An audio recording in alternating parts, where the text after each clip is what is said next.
상대방의 부탁을 받는 그 순간, 머릿속으로는 안 되는데라는 비명이 울리는데도 왜 당신의 입은 네, 알겠습니다라고 자동으로 말하고 있나요? 그렇게 떠하는 수많은 남의 일들 때문에 정작 나의 일은 늘 뒷전으로 밀려나고 왜 나한테만 이런 부탁을 하지라는 억울함과 그때 왜 거절을 하지 못했을까라는 자책감에 밤잠을 설치고 있지는 않으신가요? 그 착한 사람이라는 가면 뒤에 숨어 당신의 소중한 시간과 에너지를 모두 빼앗기고 있는 그 피로하고 고통스러운 삶. 오늘 이야기는 그 지긋지긋한 착한 사람 콤플렉스의 사슬을 끊어내고 나를 지키는 가장 용기 있고 가장 현명한 거절의 기술에 대한 이야기입니다. 이 영상을 끝까지 듣기로 선택하신다면 당신은 갈등의 불안감을 잠재우는 수능이라는 단기적인 진통제에서 벗어나 나를 존중하고 타인에게도 존중받는 건강한 경계선을 배우는 진짜 용기를 얻게 될 것입니다. 반갑습니다. 여러분의 꿈속에 들어가 함께 억지로 걷게 만드는 꿈을 걷는 자입니다. 관계 및 취약성 전문가 브레네 브라운 박사는 이런 말을 남겼습니다. 경계선을 세우는 용기는 우리가 다른 사람을 실망시킬 위험을 감수하면서도 우리 자신을 사랑할 용기를 갖는 것이다. 꿈을 걷는 자의 시선과 해석으로 이 말은 이것을 의미합니다. 당신이 거절을 못하는 이유는 당신이 착해서가 아닙니다. 그것은 상대방의 실망을 마주하는 그 찰나의 불편함이 나의 인생이 망가지는 평생의 고통보다 더 무섭다고 당신의 뇌가 착각하고 있기 때문입니다. 우리 한번 깊이 들어가 볼까요? 우리는 왜 거절을 어려워할까요? 왜 노라는 지극히 당연한 나의 권리를 마치 죄를 짓는 것처럼 두려워하게 되었을까요?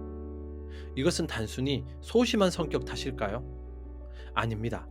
이 두려움의 뿌리는 훨씬 더 깊고 원초적인 곳, 바로 우리의 생존 본능과 연결되어 있죠. 이 감정의 뿌리는 우리의 아주 어린 시절, 우리가 사랑과 인정을 통해 생존을 확인받았던 그 경험으로 거슬러 올라갑니다. 우리 대부분은 알게 모르게 착한 아이가 되어야만 사랑과 보살핌을 받을 수 있다는 강력한 메시지를 학습하면서 자랐죠. 부모님의 말씀을 잘 듣고 떼쓰지 않고 동생에게 양보하고 어른들에게 공손하게 행동할 때만 아이고 우리 땡땡 참 착하다는 칭찬과 따뜻한 미소라는 아이에게는 생존과 직결된 보상을 받을 수 있었죠. 반대로 싫어, 내 거야, 내가 할 거야라고 나의 욕구나 의견을 솔직하게 주장하는 순간 어떤 경험을 했나요? 너는 왜 이렇게 이기적이니? 동생한테 양보해야 착한 아이야.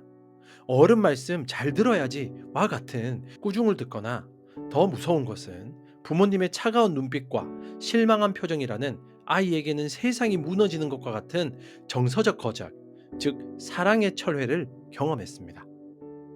이 경험이 반복되면서 우리의 어린 뇌에는 아주 강력하고도 왜곡된 생존 공식이 각인됩니다. 나의 욕구 주장은 바로 갈등을 유발하고 갈등을 유발하면 버림받게 되고 그것은 바로 생존 위협으로 느껴집니다. 그리고 타인의 기대 수능에는 칭찬과 인정이 따라오면서 관계도 유지가 되고 그리고 안정과 생존이 보장됩니다. 이것이 바로 성인이 되어서도 우리를 괴롭히는 착한 아이 증후군 혹은 조력자 콤플렉스의 시작입니다. 우리는 타인의 욕구를 나의 욕구보다 우선시하고 나의 감정보다는 타인의 감정을 먼저 살피는 것이 이 사회에서 거절당하지 않고 안전하게 살아남는 유일한 방법이라고 아주 깊은 무의식 수준에서 학습해버린 것입니다. 타인의 시선이 사회적 거절이라는 근원적인 공포에서 옵니다. 그리고 거절 불능은 그 공포가 구체적인 행동 양식으로 굳어진 결과입니다. 타인의 시선이 두려워 그들이 기대하는 착한 사람이라는 가면을 쓰는 것이 1단계라면 그 가면을 유지하기 위해서 그들의 부탁이나 요구에 자동적으로 순응하는 행동을 하는 것이 2단계입니다. 우리는 착한 가면을 벗게 될까봐, 즉, 진짜 나를 드러냈을 때 사람들이 실망하고 나를 떠날까봐 두려워서 울며 겨자 먹기로 그 가면 뒤에 숨어 내라고 말하는 것입니다. 이 자동적인 수능은 우리의 뇌가 갈등이라는 극도의 스트레스를 피하기 위해 찾아낸 가장 손쉬운 생존 전략처럼 보입니다. 누군가가 나에게 무리하거나 부담스러운 부탁을 하는 그 순간 우리의 뇌, 특히 위협을 감지하는 편도체는 즉각적으로 비상벨을 울리죠. 위험, 여기서 놓으라고 하면 저 사람이 기분 나빠할 거야. 분위기가 싸늘해질 거야. 관계가 틀어질지도 몰라. 이건 사회적 위협이야. 당장 피해. 당연히 우리는 이렇게 생각합니다. 그래도 어떡해. 분위기 망치고 나쁜 사람 되는 것보다 그냥 내가 좀 희생하는 게 낫지. 네, 그 단기적인 평화는 분명 달콤합니다. 하지만 그 불편한 감정, 그 불안감과 죄책감의 예고편을 우리는 견딜 수가 없습니다.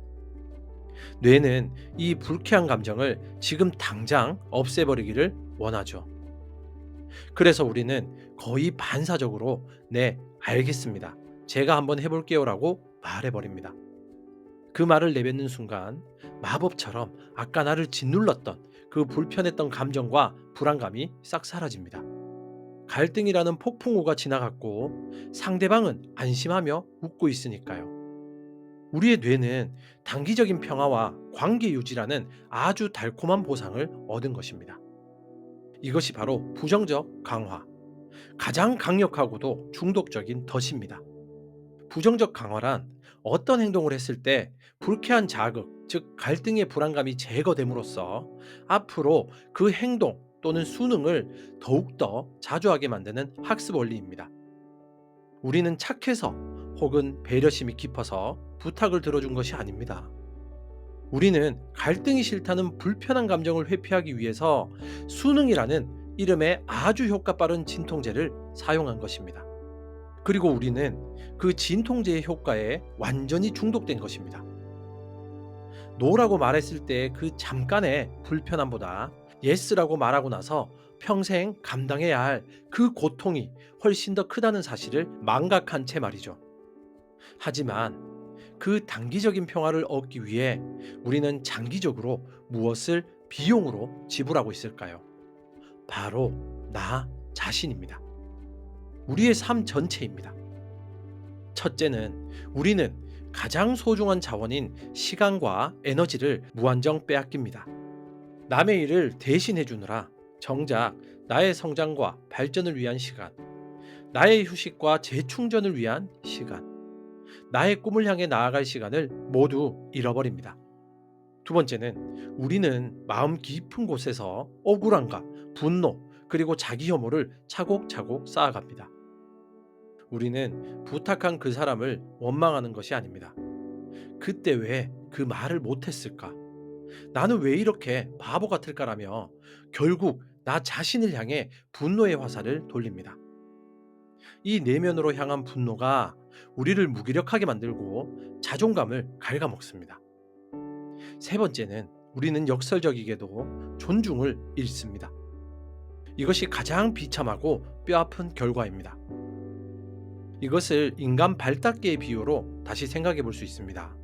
남들이 나를 함부로 밟고 지나갈 때마다 괜찮습니다. 밟으셔도 됩니다. 저는 착하니까요. 라며 스스로를 낮춥니다. 그러면 사람들이 당신은 정말 천사 같군요. 존경합니다라고 칭찬과 존중을 보내줄 것이라고 은연중에 기대하죠. 하지만 현실은 어떤가요? 사람들은 발닦개를 존경하지 않습니다. 그저 편리하게 사용할 뿐입니다. 더러운 신발을 쓱쓱 닦고 고맙다는 말 한마디 없이 너무나 당연하게 지나가죠. 때로는 발닦개가 더러워졌다고 불평하기까지 합니다. 우리가 거절을 하지 못하고 모든 부탁에 네라고 말할 때 우리는 사람들에게 아주 명확한 신호를 보내는 것입니다. 나의 시간과 에너지는 당신 마음대로 써도 되는 공공재입니다. 나의 욕구와 감정은 당신의 것보다 덜 중요합니다. 나를 함부로 대해도 괜찮습니다. 나는 당신의 노를 두려워하는 사람이니까요. 우리가 나 자신을 존중하지 않는데 세상 그 누가 나를 진심으로 존중해 줄까요? 착한 사람은 존경받는 사람이 아니라 이용당하기 쉬운 사람이 될 뿐입니다. 그렇다면 이 지독한 수능 중독과 갈등 회피의 굴레를 어떻게 끊어내고 나를 지키는 건강한 거절을 할 수 있을까요? 우리가 노라고 말하지 못하는 것은 거절하는 방법 또는 화수를 몰라서가 아닙니다.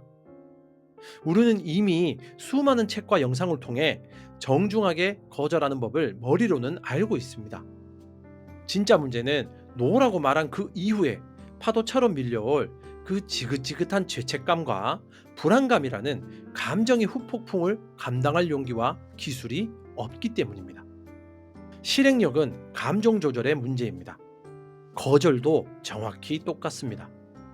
거절은 말하기 기술의 문제가 아니라 불편한 감정을 다루는 기술의 문제입니다. 당연히 우리는 이렇게 생각하죠. 내가 거절하면 저 사람이 상처받을 거야. 저 사람이 곤란해질 거야. 마치 상대방을 걱정하는 이타적인 배려처럼 느껴집니다. 하지만 그 이면을 깊이 들여다보면 그것은 이타적인 배려가 아닙니다.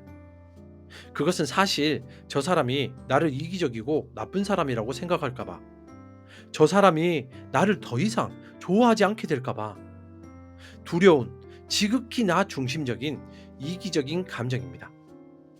우리는 상대방의 상처가 아니라 내가 느끼게 될 죄책감과 버림받을지도 모른다는 불안감이 두려운 것입니다. 이 깊이 뿌리 박힌 죄책감과 불안감을 이겨내는 유일하고도 가장 강력한 무기가 바로 경계선이라는 개념을 나의 뇌 속에 명확하게 설치하고 선포하는 것입니다.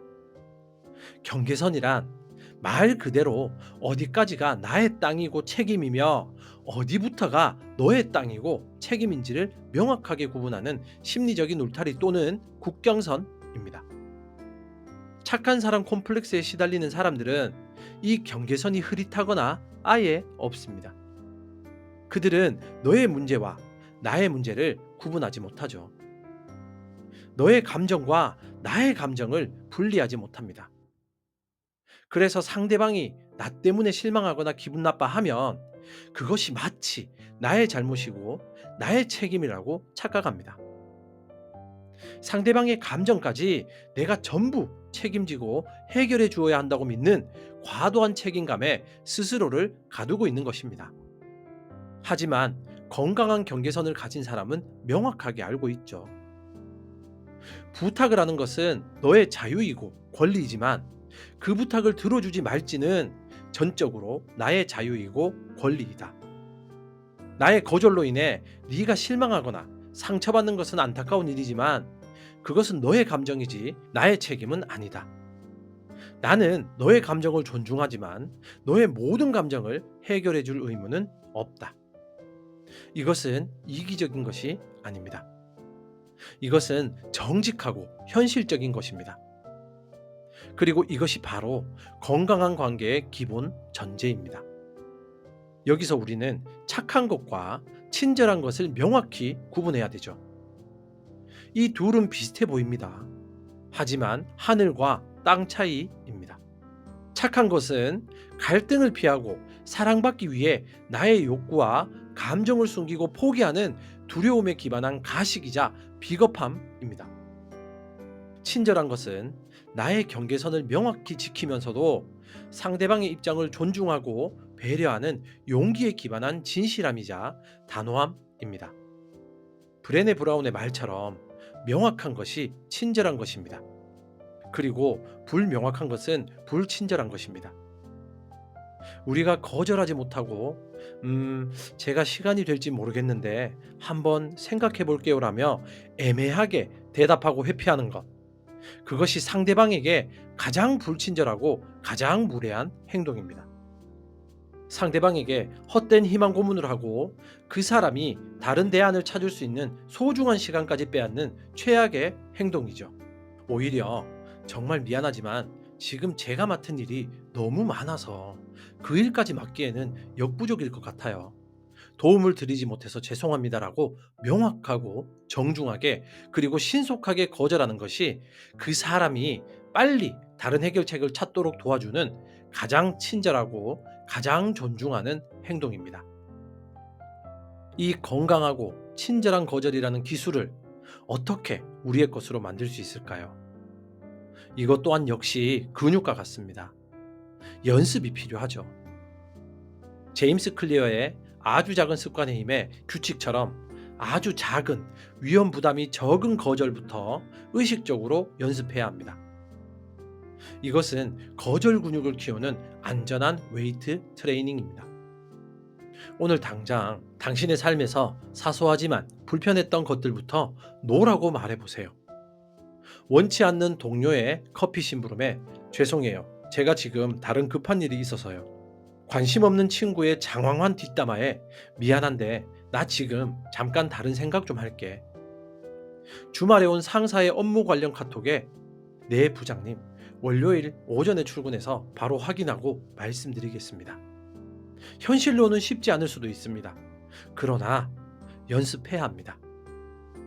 우리는 이 작은 거절들을 시도했을 때 우리는 관계가 끝장나거나 내가 해고당할 것이라고 최악을 예상했지만 실제로는 생각보다 아무 일도 일어나지 않는다는 현실을 경험하게 될 겁니다.